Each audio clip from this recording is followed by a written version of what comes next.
isang mapagpalang umaga po sa inyong lahat. Good morning po. Ngayon naman po umaga ay iha-house tour ko naman po kayo ngayon kung ano po yung mga latest update. Yan.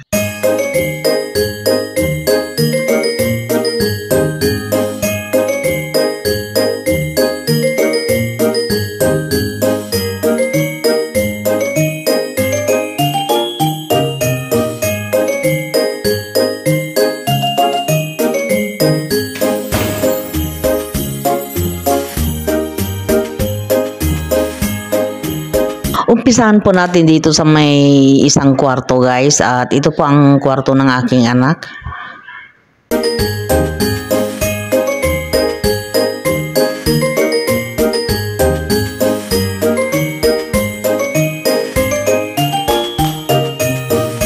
At nandito naman po ang CR guys, at dito naman po sa banda rito ay ito po ang aming transient room.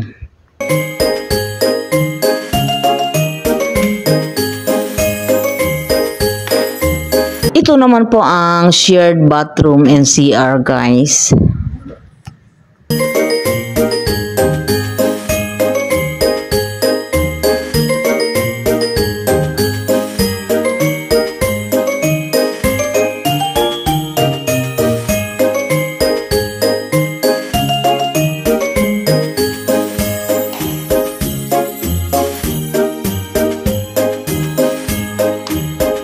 Ito naman po ang aming ordinary room. Meron din siyang aircon at television.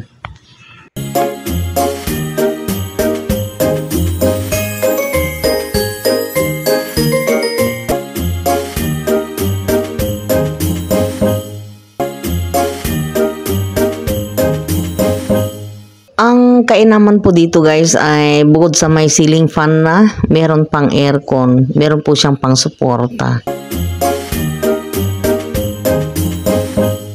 So, ngayon naman guys ay naandito na po tayo sa master bedroom, at ito po ang ating mga makikita rito. Meron din po siyang maliit na lamesa, dalawang upuan, refrigerator, at meron din po siyang CR na rito sa loob guys. Ayan. Ito po yung aming kama guys. Meron din po siyang aircon at chandelier. Dito po sa loob ng kwarto na ito ay kasama na rin po yung CR at saka bathroom guys. Bukod po sa mga naandito guys, meron din pong television at meron din po siyang veranda guys. Yan. Kung gusto po ninyong mag-yosi-yosi sa labas ng kwarto na ito, ayan, buksan mo lang yung maliit na pintuan na andun na po lahat-lahat. Pwede ka rin pong mag-inom-inom doon habang nakatingin sa ating paligid. Ayan. Ganito naman po ang makikita po ninyo dito sa may CR guys. Nandito na rin po yung cabinet. Ayan, may lababo. Kung gusto mong mag-toothbrush, may salamin na rin po. Ayan. Andyan na rin po yung bathroom guys. Kung nakikita po ninyo dyan sa may salamin na yan. Yan, lahat po ng divider dito. Puro salamin po.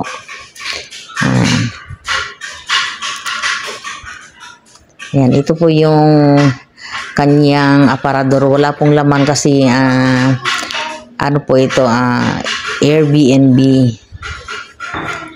Ngayon naman po dito sa may banda rito guys, may salamin. At ito po yung sinasabi ko pong veranda guys. Ayan, medyo madilim lang po kasi gabi po ngayon. Ayan, kung gusto mong mag-relax guys, pumunta ka lang dyan. May terrace po kami dyan. Ngayon naman guys ay bababa na po tayo. Tapos na po ang ipapakita ko naman po kung ano po ang bago po sa ibaba.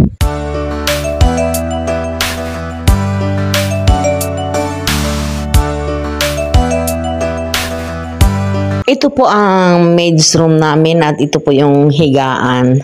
Pero sa totoo lang guys ay wala po kaming maid. Bali dito lang po namin inilalagay yung mga nilabahan po namin, mga tupihin guys. At dito rin po kami nagtutupi. Ayan.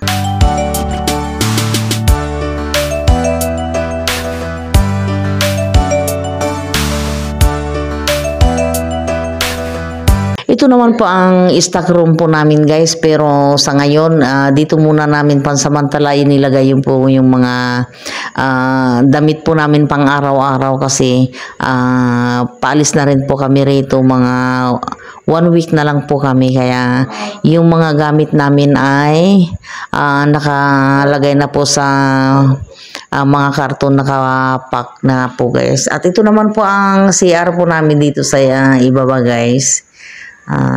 Halos pare-pareho lang po ang design.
Ito naman po ang aming living room at ito naman po yung lugar na gustong-gusto namin tulugan guys. Kasi ano po dito, malamig.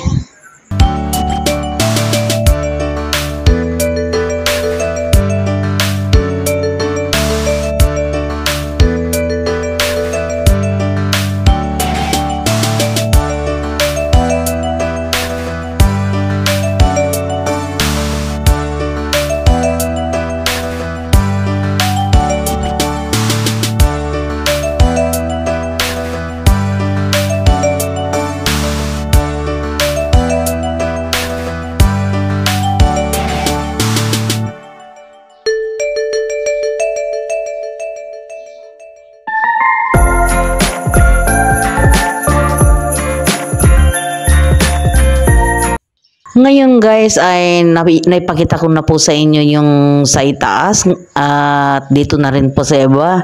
Ngayon naman po ay ipapakita ko naman po sa inyo yung mga halaman ko po sa labas.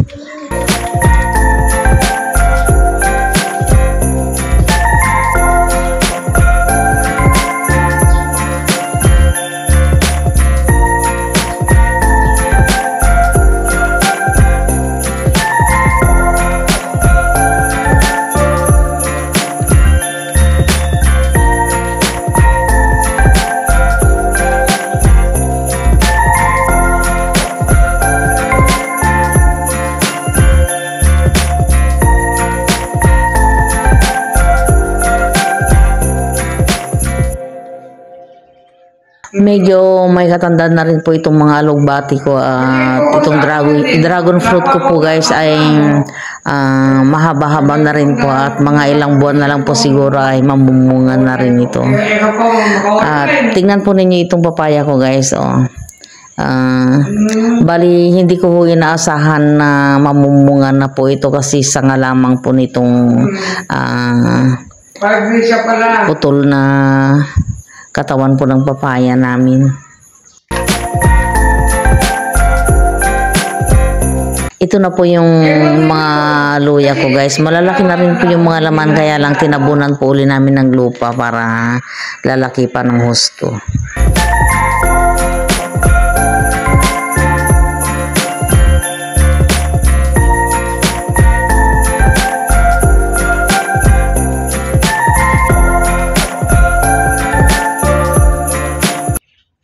Ito na po ang aking pinya guys. Bali, 4 po sila. Magaganda na po sila. Malapit na rin po sigurong mamunga itong mga ito. At ito naman po yung aking langka. Malaki-laki na rin po. Meron din ba akong papaya dito banda at namumulaklak na rin po. Ito dwarf po siguro kasi mababa pa, namumulaklak na eh. Yan. Ito po yung pangalawa. Ayan, pinya rin po yan guys. Ito ang pangatlo. Yung pang-4 nasa labas po. Ayan. At ito naman po yung aking granada fruit. Ito naman po, hindi ko pa po itinatanim kasi balak ko pong dalhin sa may Tarlac yan guys. Kahit pala sa tubig ay nabubuhay po yan. Ayan, may gabi rin po ako dito. Ito yung panigang guys. Yan. Dati guys, yung dingding na yan, ang nakadikit po dyan yung mga halaman po. Kaya nang tinanggal ko kasi masyado pong nakakasira ng pader. Yan. May mga sili rin po ako dito. Ang dami ko pong mga sili at marami na rin pong mga bunga. Yan. Ganito na po ang aking garden ngayon. Meron po akong kalamansi dito kaya lang maliliit pa. Ayan, meron din po ang palaya. Ayan. At ito naman po yung aking mga bamboo. Nagpapadami po ako ng bamboo kasi gusto kong magtanim ng maraming bamboo doon sa may Tarlac guys. Maganda kasi yan sa harapan guys. Yan, dito naman po tayo sa labas. Ito na po yung sitwasyon dito sa mga halaman ko po dito sa labas guys. May nakatabi pa hong basura. Yan. Dati guys yung dates ko, 2 puno yan. Kaya lang dahil sa kalilipat ayan namatay.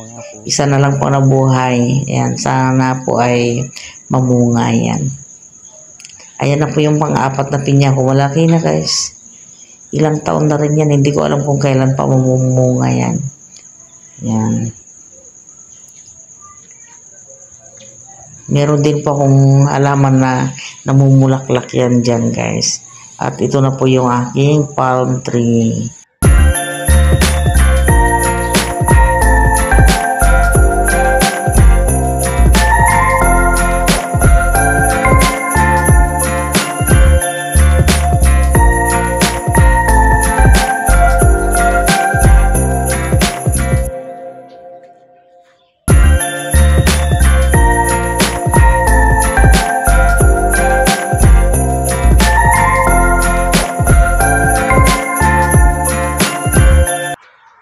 So, hanggang dito na lamang guys at sana po ay nagustuhan po ninyo ang aking binahagi sa inyo at kung nag-enjoy po kayo, pa-like, share, comment, and subscribe naman po. Bye guys!